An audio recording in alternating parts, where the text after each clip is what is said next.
ABP news, सर्वसामान्य जनतेचं खुलं व्यासपीठ। वाशिम जिल्ह्यातील शालेय पोषण आहार योजनेत धान्य पुरवठा आणि नोंदींमध्ये मोठ्या तफावती आढळून आल्याने गैरव्यवहाराचा संशय व्यक्त करण्यात येत आहे। उपलब्ध पावत्या आणि नोंदींमध्ये धान्याच्या वजनात मोठा फरक असल्याचा दावा तक्रारदारांनी केला आहे। समोर आलेल्या कागदपत्रानुसार काही शाळांमध्ये एकाच कालावधीत पावत्यांमध्ये तांदूळ, डाळी, कडधान्य तसेच इतर साहित्याच्या प्रमाणात तफावत दिसून येत असल्याचे सांगण्यात येत आहे।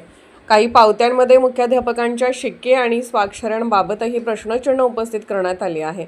तक्रारदाराने हा प्रकार गंभीर असून निष्पक्ष चौकशी करण्याची मागणी केली आहे। संबंधित यंत्रणांनी संपूर्ण प्रकरणाची सखोल चौकशी करून दोषींवर कारवाई करावी अशी मागणी नागरिकांमधून होत आहे। तफावतीचा दावा: एका नोंदीत 2100 किलो तर दुसऱ्या नोंदीत 1250 किलो तांदूळ नमूद। काही पावत्यांमध्ये डाळी व कडधान्यांच्या प्रमाणातही फरक असल्याचा दावा। पुरवठा नोंदीची चौकशी करण्याची मागणी। विष्णुपुरे, मंत्रालय प्रतिनिधी, दैनिक समर्थ गावकरी, मंगळूर पीर।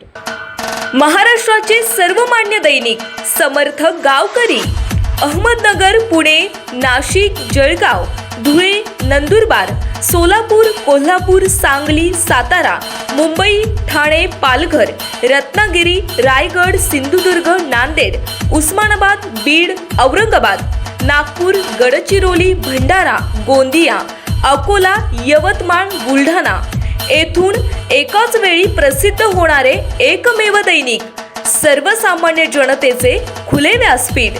संपादक आहेत विश्वासराव आरोटे। मोबाईल नंबर आहे 94 23 38 85 08। दुसरा मोबाईल नंबर 94 23 46 72 72। तिसरा मोबाईल नंबर 75 88 15 0001। वेबसाईट आहे sgavkari.com। मेल आयडी आहे aklgavkari@gmail.com।